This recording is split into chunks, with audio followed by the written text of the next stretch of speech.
കർത്താവായ യേശുക്രിസ്തുവിൻ്റെ നിസ്തുലമായ നാമത്തിൽ നിങ്ങൾക്കേവർക്കും എൻ്റെ എളിയ സ്നേഹവന്ദനം.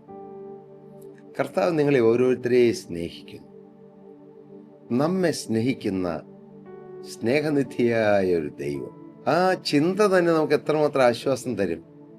തീർച്ചയായും ഇതൊരു സത്യമാണ്. ഇതൊരു മിഥ്യാധാരണയല്ല, ഒരു വേഗമായിട്ടുള്ള ഒരു ചിന്തയല്ല, ഒരു വെയിൻ ഹോപ്പല്ല. കർത്താവിന് സ്തോത്രം. യേശു എന്നെ സ്നേഹിക്കുന്നു എന്നുള്ളതും യേശു നിങ്ങളെ ഓരോരുത്തരെയും സ്നേഹിക്കുന്നു എന്നുള്ളതും ഒരു നിത്യസത്യമാണ്. ആ സത്യത്തെ മാറ്റാൻ ആർക്കും കഴിയുകയില്ല. ഒരുപക്ഷെ നിങ്ങളുടെ സാഹചര്യങ്ങൾ നോക്കിയാൽ യേശു സ്നേഹിക്കുന്നു എന്നുള്ളതിന് പ്രത്യേകിച്ചൊരു തെളിവ് നിങ്ങൾക്ക് കണ്ടുപിടിക്കാൻ പറ്റുന്നില്ലെങ്കിൽ പോലും യേശു നിങ്ങളെ സ്നേഹിക്കുന്നു. അതാണ് ഒരു യാഥാർത്ഥ്യം, അതാണ് സത്യം. പ്രിയ മകനെ, യേശു നിന്നെ സ്നേഹിക്കുന്നു.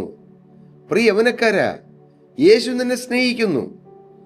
എന്നെ യേശു സ്നേഹിക്കുമോ? കാരണം എൻ്റെ കഴിഞ്ഞകാല ജീവിതം മുഴുവൻ അന്ധകാരം നിറഞ്ഞതായിരുന്നില്ലേ? എൻ്റെ കഴിഞ്ഞകാലം ജീവിതം മുഴുവൻ പാപം നിറഞ്ഞതായിരുന്നില്ലേ? യേശു എന്നെ സ്നേഹിക്കുമോ? സ്നേഹിക്കും മകനെ. നിന്റെ കഴിഞ്ഞകാലം മുഴുവൻ യേശുവിനെ അറിയാം, പക്ഷെ എന്നിട്ടും സ്നേഹിക്കുന്നവനാണ് യേശു. ഹല്ലേലൂയ. ഈ ഭൂമിയിലെ മനുഷ്യർ നാം ചെയ്തതും നാം പ്രവർത്തിച്ചതും അറിഞ്ഞാൽ ഒരുപക്ഷെ നമ്മെ സ്നേഹിക്കില്ലെന്ന് മാത്രമല്ല, നമ്മളെ അറപ്പോടെ ചിലപ്പോൾ മാറ്റി നിർത്തും. അല്ലേ? നാം ചെയ്തത് വേണ്ട, നമ്മുടെ ഹൃദയത്തിൻ്റെ ഉള്ളിലൂടെ കടന്നുപോയ ചില ചിന്തകളും വിചാരങ്ങളും വികാരങ്ങളും മനസ്സിലാക്കിയാൽ ഒരുപക്ഷെ ഒരു ഭാര്യയ്ക്ക് സഹിക്കാൻ കഴിയുന്നത് ഒരു ഭർത്താവിന് വഹിക്കാൻ കഴിയുന്നതായിരിക്കണമെന്നില്ല.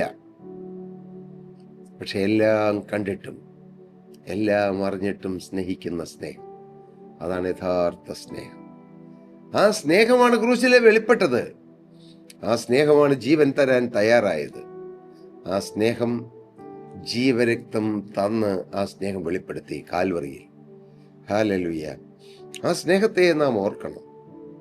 ക്രൂശിൽ രണ്ട് കള്ളന്മാരുടെ മധ്യത്തിൽ, സ്തോത്രം, നിത്യ തേജോമയനായ പിതാവാം ദൈവത്തിന്റെ മധ്യത്തിലും പാപിയായ മനുഷ്യന്റെ മധ്യത്തിലും, രണ്ട് കള്ളന്മാരുടെ മധ്യത്തിൽ, എടിക്കും ബീസത്തിക്കും മധ്യത്തിൽ, ആകാശത്തിനും ഭൂമിക്കും മധ്യത്തിൽ തൂങ്ങിക്കിടന്ന യേശു സ്നേഹത്തിൻ്റെ ഒരു നിദർശനമാണ്. സ്നേഹത്തെ പ്രദർശിപ്പിക്കുകയായിരുന്നു. ജീവൻ തന്നുപോലും ഞാൻ നിങ്ങളെ സ്നേഹിച്ചു എന്ന ഒരു പ്രൊക്ലമേഷനായിരുന്നു അത്, ഒരു പ്രഖ്യാപനമായിരുന്നു അത്, ഒരു വിളംബരമായിരുന്നു അത്. എന്നാൽ ഈ സ്നേഹത്തെ തിരിച്ചറിയാതെ എത്രയോ പേർ, എന്നെ സ്നേഹിക്കാൻ എനിക്ക് ആരുമില്ല, എന്നെ കരുതാൻ ആരുമില്ല, ഞാൻ ഒറ്റപ്പെട്ടു പോയി, എൻ്റെ ഏകാന്തതയിൽ ഞാൻ അകപ്പെട്ടു പോയി എന്ന് പറഞ്ഞ് നിരാശപ്പെട്ട് കഴിയുന്നവർ, ആത്മഹത്യയിൽ അഭയം കണ്ടെത്തുന്നവർ എത്രയോ പേരാണ്. എൻ്റെ യേശുവിൻ്റെ സ്നേഹത്തിൽ നിന്നുകൊണ്ട് നിങ്ങളെ അറിയിക്കട്ടെ, നിങ്ങൾ ആത്മഹത്യ ചെയ്യണ്ട മോനെ, നീ മരിക്കണ്ട. നിനക്ക് വേണ്ടി യേശു മരിച്ചിട്ടുണ്ട്. മകളെ, നീ ഇനി ആത്മഹത്യയിൽ അഭയം കണ്ടെത്തണ്ട. നിന്റെ പ്രശ്നത്തിന് പരിഹാരം യേശുവിന്റെ സന്നിധിയിൽ ഉണ്ട്. നിരാശ മാറ്റി പ്രത്യാശ തരുന്ന കർത്താവ്. ഗന്നേസരത്ത് തടാകത്തിന്റെ അരികിൽ അല്പം നിരാശയോടെ സങ്കടത്തോടെ പത്രോസ് ഇരിക്കുകയാണ്. കാരണം രാത്രി മുഴുവൻ അധ്വാനിച്ചിട്ട് ഒന്നും കിട്ടിയില്ല. ഭാര്യ അടുപ്പത്ത് വെള്ളം ഇട്ടിരിക്കുകയാണ്, വെള്ളം വെച്ചിരിക്കുകയാണ്, അതിന്റെ ഭാവനയാണ്. ഭർത്താവ് വരുമ്പോൾ അരി വാങ്ങിക്കൊണ്ട് വരും. ഭർത്താവ് വന്നാൽ പെട്ടെന്ന് വെള്ളം ചൂടായി തിളച്ചു കിടന്നാൽ പെട്ടെന്ന് അരി ഇട്ടാൽ പെട്ടെന്ന് വേകും. എന്നിട്ട് വേണം കുഞ്ഞുങ്ങൾക്ക് കൊടുക്കാൻ, ഭർത്താവിനും കൊടുക്കാൻ, തനിക്കും കഴിക്കാൻ. അമ്മ കൂടെയുണ്ട്, പത്രോസിന്റെ അമ്മാവിയമ്മ, അമ്മയ്ക്കും കൊടുക്കണം. കർത്താവിന് സ്തോത്രം. എന്നാൽ പ്രതീക്ഷ എല്ലാം നഷ്ടപ്പെട്ട് ഒരല്പം അരി വാങ്ങിക്കാൻ പോലുമുള്ള പൈസ കിട്ടാതെ, ഒരു പൊടിച്ചു മീൻ പോലും കിട്ടാതെ പത്രോസ് ഇരിക്കുമ്പോൾ ആ പടകിലേക്ക് യേശു കാലെടുത്ത് വെച്ചു. ഹല്ലേലൂയ. നിങ്ങൾ തകർന്നവരാണോ? തളർന്നവരാണോ? വാടിയവരാണോ? കടബാധ്യതയിൽ നിങ്ങളുടെ വേരറ്റുപോകാൻ തക്കണമുള്ളതായ പ്രതിസന്ധികളിലൂടെ നിങ്ങൾ കഴിയുന്നവരാണോ?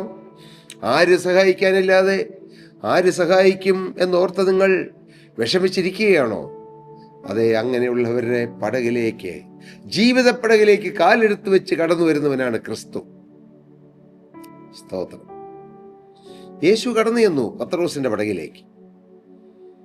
പക്ഷേ യേശു പെട്ടെന്നൊന്നും പത്രോസിനോട് മിണ്ടുന്നതോ പത്രോസിന്റെ ജീവിത സാഹചര്യത്തെക്കുറിച്ച് ചോദിക്കുന്നതോ ഒന്നും നാം കാണുന്നില്ല. അങ്ങനെയാണ് ചിലപ്പോൾ നാം ആത്മീയ ജീവിതത്തിലേക്ക് വരുമ്പോൾ പെട്ടെന്ന് നമ്മുടെ അവസ്ഥ മാറണമെന്ന് നാം ശഠിക്കരുത്. അങ്ങനെ നടക്കണമെന്നില്ല, നടക്കാൻ പാടില്ലായികയുമില്ല. അതെല്ലാം ദൈവം അറിയും. നമുക്ക് ഏറ്റവും നല്ലത് നമ്മുടെ കർത്താവ് തരും. അതാണ് നാം വിശ്വസിക്കേണ്ടത്. ആത്മീയ ജീവിതത്തിലേക്ക് വന്നു എന്നുള്ളതുകൊണ്ട് എല്ലാം സമൃദ്ധിയാണെന്ന് നിങ്ങൾ ചിന്തിക്കരുത്. പക്ഷേ ഞാൻ ഒന്ന് നിങ്ങൾക്ക് ഗ്യാരണ്ടി പറയാം, എൻ്റെ അനുഭവത്തിൽ നിന്ന്. നിങ്ങൾക്ക് നീക്കുപോക്കും പോക്കുവഴിയും കർത്താവ് തരും, ഉറപ്പാണ്. നിങ്ങൾ വലയാൻ, നിങ്ങൾ തകരാൻ, നിങ്ങൾ നിരാശപ്പെടാൻ കർത്താവ് ഇടവരുത്തുകയില്ല. തക്ക സമയത്ത് കർത്താവ് കരം നീട്ടും. മോനെ, നീ എത്രയോ ദിവസം കർത്താവെ ഇന്നൊരല്പം പൈസ കിട്ടിയിരുന്നെങ്കിൽ ഇന്ന കാര്യം നടത്താമല്ലോ എന്ന് ചിന്തിച്ചിരുന്ന സമയത്തിലല്ലേ പെട്ടെന്ന് ഒരു സഹായത്തിൻ്റെ കരം നിന്റെ അരികിലേക്ക് വന്ന് നിന്നെ സഹായിച്ചത്? എത്ര എത്ര അനുഭവങ്ങൾ നമ്മുടെ ജീവിതത്തിലുണ്ട്. കർത്താവിന് സ്തോത്രം.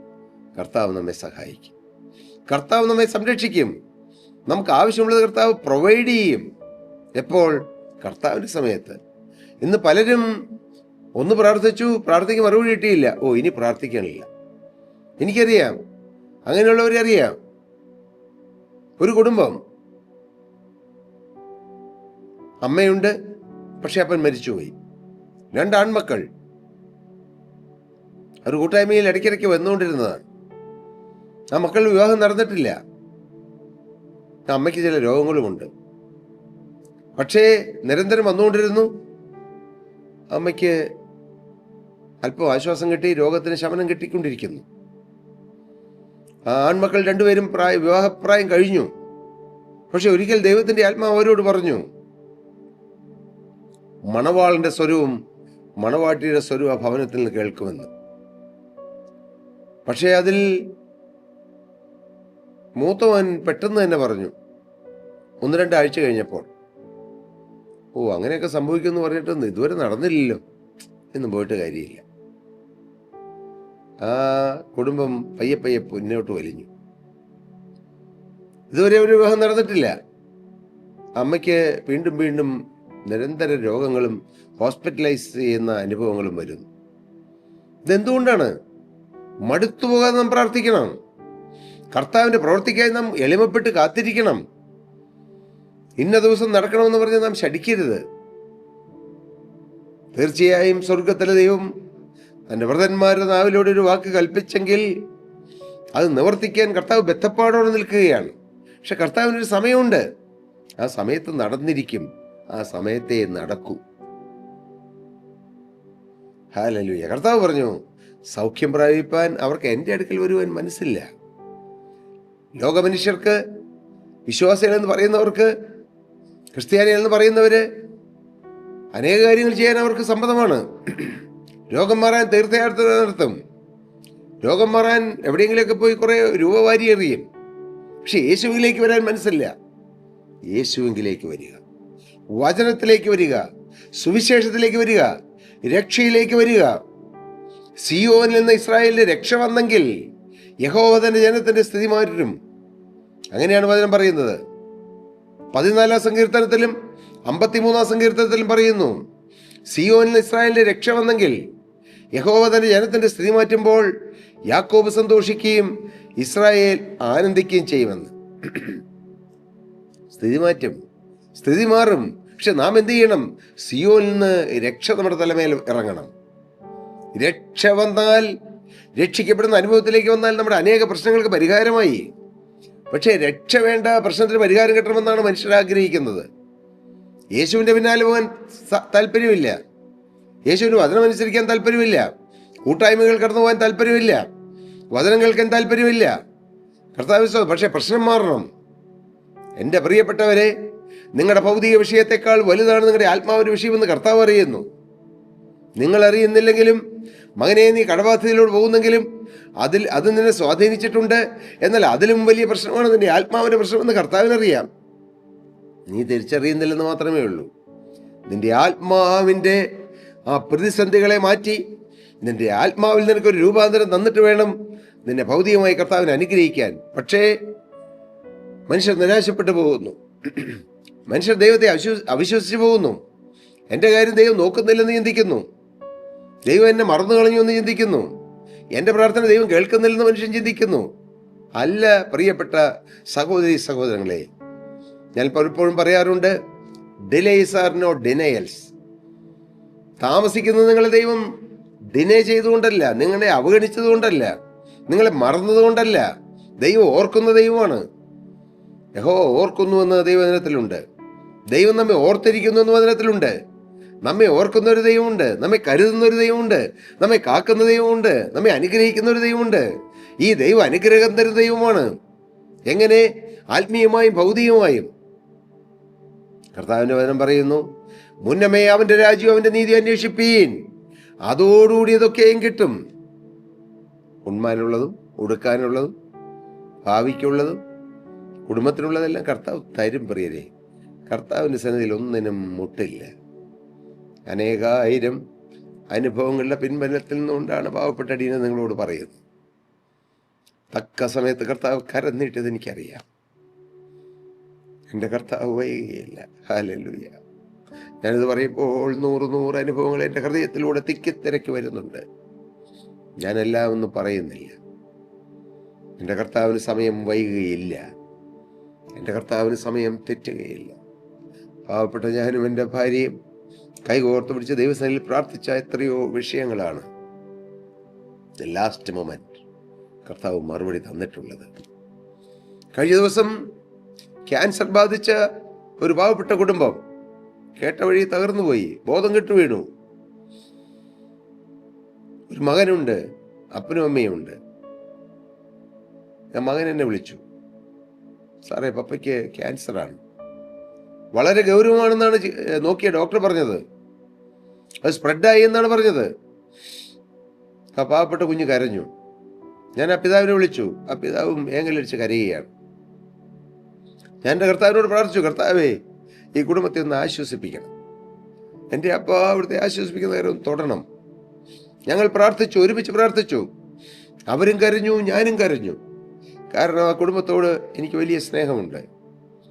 എൻ്റെ കർത്താവിൻ്റെ സന്നിധിയിൽ പാവപ്പെട്ട അടിയൻ പ്രവർത്തിക്കുമ്പോൾ എൻ്റെ കർത്താവ് എനിക്ക് മനസ്സിലാക്കി തന്നു ഭയപ്പെടാനില്ലെന്ന്.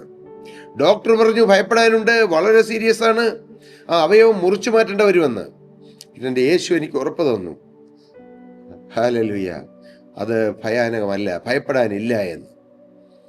കർത്താവിന് സ്തോത്രം. 2-3 ദിവസം കഴിയുമ്പോൾ സ്കാൻ ചെയ്തു. സ്കാൻ ചെയ്തപ്പോൾ അതിൻ്റെ റിസൾട്ട് വരുന്നു. കർത്താവിന് സ്തോത്രം. പേടിക്കാനില്ലെന്ന്. എങ്ങനെ മാറി? യേശു തക്ക സമയത്ത് കരം നീട്ടി. എനിക്ക് ഉറപ്പാണ്. ആ രോഗിയെ കർത്താവ് കരങ്ങൾ വഹിച്ചിരിക്കുന്നത് ഞാൻ ആത്മാവിൽ അനുഭവിച്ച് മനസ്സിലാക്കിയ ഒരു കാര്യമാണ്. യേശു ജീവിക്കുന്നു പ്രിയരെ. യേശു നമ്മുടെ കണ്ണുനീര് കാണുന്നു. യേശു നമ്മുടെ പ്രാർത്ഥന കേൾക്കുന്നു. യേശു നമ്മെ സഹായിക്കാൻ നമ്മുടെ അരികിലേക്ക് ഇറങ്ങി വരുന്നു. സ്തോത്രം. ഇങ്ങനെ എത്ര അനുഭവങ്ങൾ, 100 അനുഭവങ്ങളുടെ പിൻബലത്തിൽ നിന്നുകൊണ്ടാണ് ഞാൻ എൻ്റെ കർത്താവിനെ സേവിക്കുന്നത്, ഞാൻ എൻ്റെ കർത്താവിൻ്റെ വേല ചെയ്യുന്നത്. സ്തോത്രം. നിങ്ങൾക്കും അനുഭവം കർത്താവ് തരും. മകനെ നിനക്കും തരും, മകളെ നിനക്കും തരും, യൗവനക്കാരാ നിനക്കും തരും, പ്രിയ മാതാവേ പിതാവേ നിങ്ങൾക്കും തരും, പ്രിയപ്പെട്ട കുഞ്ഞുങ്ങളെ നിങ്ങൾക്കും അനുഭവങ്ങൾ തരും. അനുഭവങ്ങളിലൂടെ നടത്തുന്ന ഒരു യേശുവുണ്ട്. അറിവല്ല ക്രിസ്തീയ ജീവിതം, അനുഭവമാണ്.